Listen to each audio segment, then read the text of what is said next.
자, 사례 문제 해설 시작하도록 하겠습니다. 첫 번째 문제부터 보도록 하죠. 첫 번째 문제는 이제 갑과 을이 매매 계약을 체결했죠. 매매 대금은 10억이었는데요. 그런데 계약금은 1억이었습니다. 근데 실제 지급된 계약금은 1000만원 밖에 없었죠. 자, 계약금은 유물계약이기 때문에 실제로 지급돼야지만 계약금 계약이 성립하는 것이죠. 근데 실제 지급되지 않았기 때문에 1억이라고 하는 것에 대한 계약금 계약이 성립될 수 없겠죠. 자, 그런데 갑은 을에게 자기가 받은 그 계약금 일부 1000만원의 배액인 2000만원을 을한테 지급하고 계약을 해제한다 라고 하는 해제권 약정에 따라서 해약금 약정에 따라서 계약을 해제해 버립니다. 자, 그러니까 나중에 이제 을이 갑한테 이행을 청구하니까 갑은 계약을 해제했다는 이유로 더 이상 자신의 의무를 이행할 필요가 없다라고 주장을 했겠죠. 그래서 을은 갑의 이행 거절을 이유로 해서 계약을 해제하고 손해배상을 청구하게 됩니다. 그래서 을은 이행 거절을 근거로 해서 해제하고 손해배상을 청구하게 됩니다. 자, 여기서 문제에서 전제가 주어진 것은 이행 거절이라고 하는 것이 인정된다라고 하는 전제가 주어져 있죠. 그렇기 때문에 일단 이행 거절이 경우에는 이행 제공의 필요도 없이 또는 상당한 기간을 정한 이행 최고도 없이 계약을 일단 해제할 수 있게 되는 거죠. 자, 그래서 이행 거절도 하나의 쟁점이 될 수 있지만은 일단 여기서는 사안에서 이행 거절이 인정됐다라고 했으니까 계약을 해제할 수 있고 그에 따른 법률 관계만 살펴보도록 하죠. 자, 첫 번째 이제 요 내용들 한번 보죠. 해약금 약정에 따른 계약 해제. 계약금은 해약금으로 추정이 되고요. 그리고 또 이행에 착수하기 전이라면은 계약금을 수령해서 계약을 해제할 수 있죠. 근데 현실적으로 계약금이 1000만원 밖에 지급되지 않았다 할지라도 그 1000만원의 배액을 지급한다고 해서 계약을 해제할 수 있는 건 아니죠.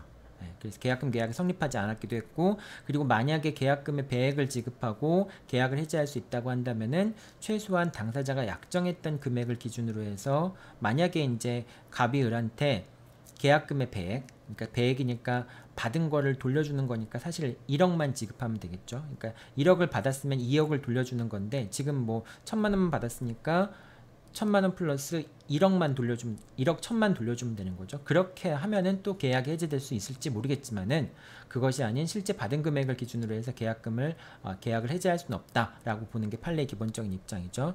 그 다음에 이행 거절의 경우에도 계약을 해제할 수 있다. 이런 내용들을 기재해야 되겠죠. 자, 그리고 또 이제 위약금 약정이 문제가 됩니다. 자, 당사자들은 뭐라고 약정을 했어요? 여기 매매 계약에 보면은 당사자가 계약을 이제 위반하는 경우에 매도인이 위반하면은 계약금의 배액을 을한테 지불하고 또 매수인이 계약을 위반하면 계약금을 포기한다라고 하는 약정이 있었죠. 이 약정은 뭐라고 그랬어요? 위약금 약정이라고 얘기를 했죠.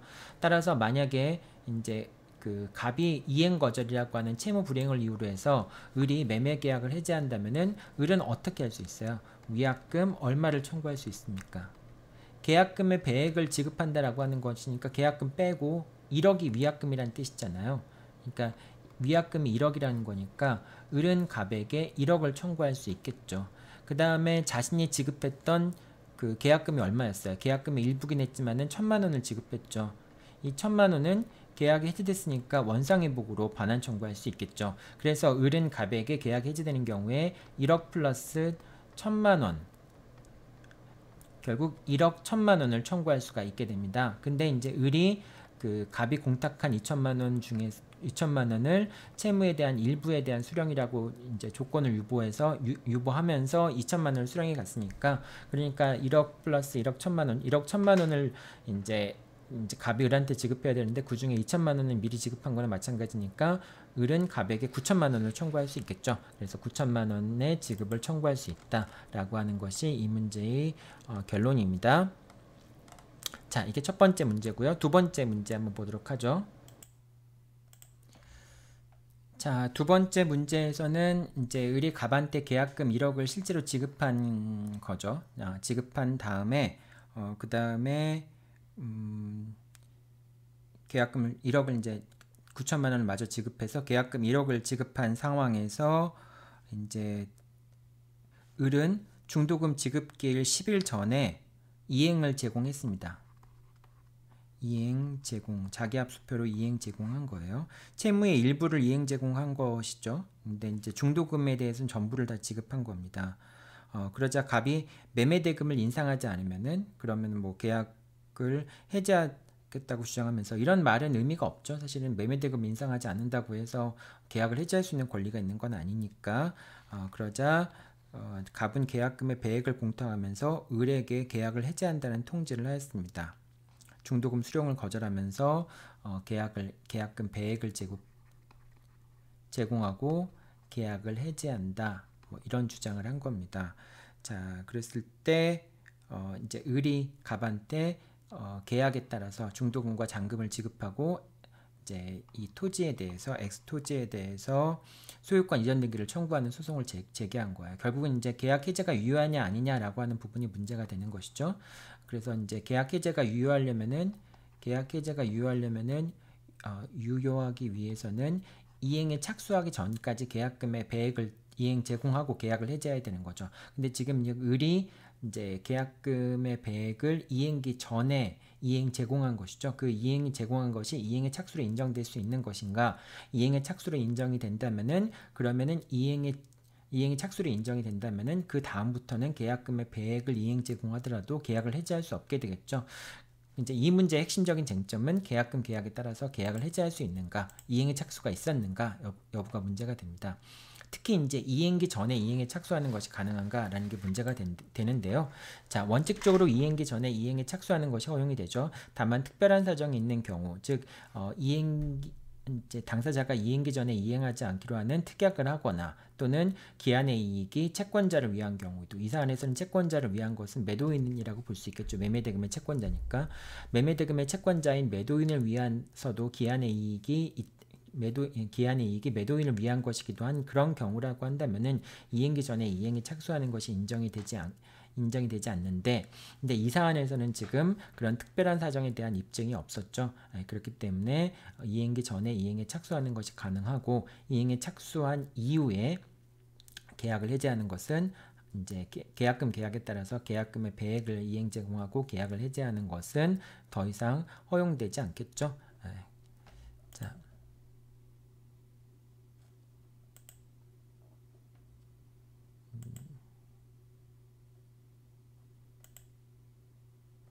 그래서 이제 결과적으로는 전부 인용이 되겠죠. 이제 을이 갑한테 소유권 이전 등기를 청구할 수 있게 되겠죠. 자, 이게 두 번째 문제입니다.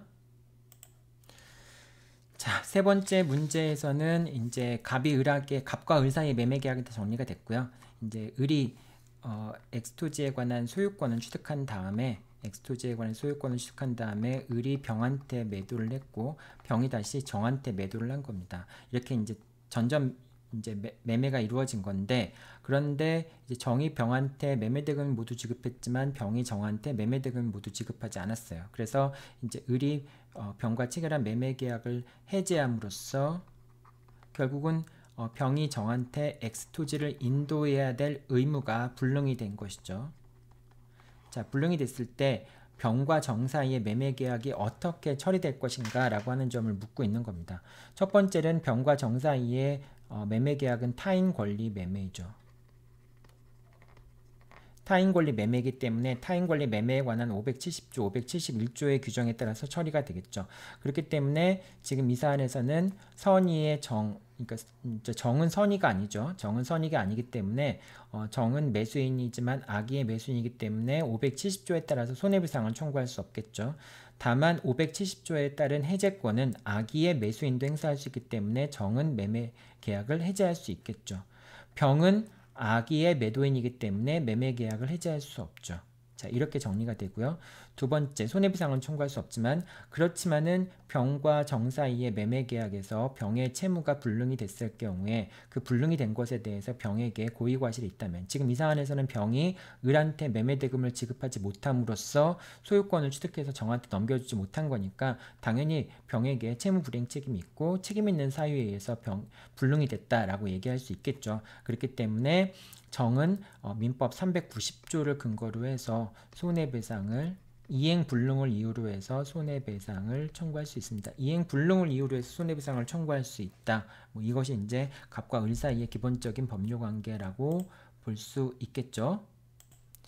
자, 병과 정 사이의 매매 계약이 해제되는 경우에는 병이 비록 그 X 토지에 대한 소유자가 아니라 할지라도 병은 이제 정에게 목적물의 반환과 목적물의 반환을 청구할 수도 있고, 또 정도 병에게 매매대금 반환과 받은 날로부터 이자를 청구할 수 있고, 또 사용이익이 있다면 병은 정한테 사용이익의 반환도 청구할 수 있겠죠. 자, 이게 세 번째 문제입니다. 자, 네 번째 문제는 아까 우리가 수업 시간에도 설명한 내용이기도 하죠. 이제 갑에서 을로.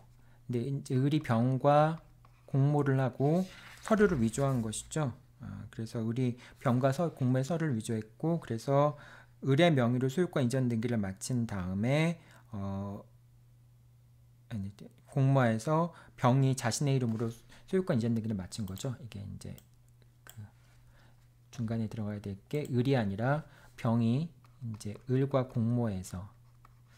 함께 공모해서 자신의 이름으로 소유권 이전 등기를 마쳤고, 병은 정에게 엑스토지를 매도하였고, 다시 정은 무에게 소유권 이전 등기를 한 그런 사안이었습니다. 그래서 결과적으로 이제 갑이 병과 정과 무를 상대로 해서 말소등기 청구 소송을 제기해서, 자, 이 말소등기 청구 소송은 통상의 공동소송이 되겠죠. 따라서 병정 무를 상대로 해서 각자 소송을 제기할 수도 있고 함께 소송을 제기할 수도 있고, 판결의 결과도 병정 무에 따라서 다 달리 나올 가능성도 있죠. 자, 이렇게 말소등기 청구 소송을 제기해서 병과 정에 대해서 무에 대해서 다 이제 갑이 승소한 경우에 어떻게 처리가 되느냐라고 하는 걸 묻는 겁니다. 자, 이 경우에 그 무가 이제 정한테 손해배상을 청구했고, 정은 계약을 해제한 다음에 손해배상과 거기에 대해서 이제 사용이익이라든지 원상회복을 청구하는 것을 동시행위에 항변을 한 그런 사안입니다. 하나씩 여러분들 그 이제 내용들 한번 보죠. 여기선 지금 그 문제의 쟁점에 대한 언급이 빠졌는데요. 여러분들 문제의 쟁점 집어넣어야 되겠죠. 자, 무의 손해배상 청구권이 있느냐? 자, 무의 손해배상 청구권은 발생을 하죠. 이제 지금 무는 선이니까 당연히 손해배상을 청구할 수 있죠. 그래서 정이 무가 싫더라도 무는 손해배상을 청구할 수 있게 됩니다. 첫 번째 쟁점이 그렇고요. 손해배상 산정 시점은 언제냐? 손해배상 산정 시점은 정이 무에 대해서 소유권을 이전해 줄 수 없게 된 때, 불능이 됐을 때, 그때 시점에 엑스토지의 시가가 이제 무가 정한테 청구할 수 있는 손해배상 청구 시점이 되겠죠. 그러면 어느 시점이 불능이 되는 것이냐? 병과 정에 대한 소송에서 병과 정이 패소한 거, 이거는 이제 불능 시점과 상관없고요. 결과적으로는 갑이 무를 상대로 제기한 소송에서 무가 패소했을 때 비로소 정의 무에 대한 엑스토지에 대한 소유권 이전 등기 의무가 불능이 된다라고 볼 수 있겠죠. 그래서 결과적으로 무에 대한 소송에서 무가 패소했을 때 그 시점에 시가상당액 이제 1,400만 원이 되겠죠. 그 시가상당액이 손해배상 산정액이 된다라고 하는 것이고요. 정의 계약 해제권, 정은 선의의 매도인이기 때문에 선의의 매도인도 계약을 해제할 수 있죠. 그래서 정도 계약을 해제할 수 있다. 이렇게 되고요. 자, 정의 계약을 해제했을 경우에는 당연히 무가 원상회복 의무를 부담하게 되죠. 그리고 그러니까 이제 무에 대해서 그 계약을 해제했으니까 무도 원상회복 의무를 부담하기 때문에 엑스토지를 정한테 돌려줘야 되고, 만약에 사용이익이 있다면은 이제 월 차임에 상당하는 그런 사용이익을 정한테 반환해 줘야 되겠죠. 자, 정도 매매대금이나 손해배상 둘 중에 뭐 그 두 가지, 이제 매매대금을 반환하고 나머지 차액에 대한 손해배상을 청구하든지, 아니면은 그 엑스토지에 대한 시가상당액의 손해배상을 청구하든지 1억 4천을 이제 지급해야 되는 것이죠. 자, 이렇게 되고 정의 손해배상 의무와 무의 엑스토지에 대한 인도 의무, 또는 이제 그 차임 상당의 이제 그 금액, 사용이익에 대한 그 금액에 반환 의무 이것이 동시행 관계이냐라고 돼 있는데 민법 583조에는 571조를 언급하고 있지 않습니다. 570조와 571조를 언급하고 있지 않아요. 그래서 마치 570조와 571조에 따라서 계약이 해지되는 경우에는 당사자들이 원상회복 의무를 부담하지 않는 것처럼 오해될 수 있는데 판례는 이 경우에도 동시행 관계를 인정하지 않을 이유가 없다라고 얘기를 하죠. 그렇기 때문에 당연히 정과 무 사이에서의 원상회복 관계에 대해서 동시행 관계가 인정이 되니까 그러니까 무의 청구도 이유 있고요. 그 다음에 정의 동시행 한변도 이유가 있는 것이죠. 그러니까 결국 판결은 어떻게 나야 되겠어요? 상환 이행 판결이 나야 되겠죠. 이제 그러니까 이렇게 이제 결론이 나야 됩니다. 정은 무로부터 X 토지를 인도받고 2002년 9월 5일부터 X 토지를 반환할 때까지 월차임, 그러니까 목적물에 대한 사용 수익을 개시한 때부터 월차임 100만 원의 비율에 따른 금액, 이거는 이제 사용 이익이 되겠죠. 이것을 지급받은과 동시에 이제 이거는 정의 입장에서 이제 피고의 입장에서 무로부터 지급받은과 동시에 항변했으니까 지급받은과 동시에 무에게 1억 4천만 원. 이 1억 4천이라고 하는 것은 엑스토지의 시가죠. 그러니까 무가 패소했을 당시에 즉 정의 무에 대한 엑스토지에 대한 인도 의무가 불능이 됐을 때의 시점을 기준으로 한 시가 상당액 이것이 이제 이제 그 손해배상이 될 텐데 1억 4천만 원을 지급해야 된다. 물론 여기서 이제 1억 4천에 대해서도 소장 부분 송달리 이후에 이자라든지 그런 걸 청구할 수도 있겠죠. 근데 청구 취지에서는 지금 이자까지 청구는 하지 않았죠. 그렇기 때문에 이자는 일단 뺐고요. 이제 그래서 1억 4천만 원의 지급과 사용이익 상당, 토지의 인도 이것이 동시행 관계이다. 이렇게 이제 여러분 결론을 적어줘야 됩니다. 지난 시간에 여러분들한테 얘기했지만은 이제 이 부분에 대해서 상환 이행 판결을 내리는 부분에 대해서는 이 부분이 이제 뒤에 결론이 뒤로 간다 할지라도 여러분들이 정확히 기재해 줘야 되는 것은 이 상환 이행 판결이라고 하는 내용들을 결론 부분에 정확히 기술을 해줘야 됩니다. 그리고 지금 여기선 빠져 있지만은 문제의 쟁점 부분도 목차도 반드시 집어넣어야 되겠죠. 문제의 쟁점 40점짜리 문제면은 최소한 문제의 쟁점이 2점 내지 3점이 될 수 있어요. 그러니까 여러분들 요 쟁점 빼먹고 쓰면 안 되겠죠. 내가 지금 빠뜨리긴 했는데 여러분들은 포함시켜서 기술을 해야 합니다. 네. 이상해서 이제 시험 문제에 대해서 간단한 해설을 했고요. 여러분들 다음 주 화요일 날 11시 줌 수업 만나서 궁금한 내용들에 대한 질의응답 받도록 하겠습니다. 네, 여러분들 수고했습니다.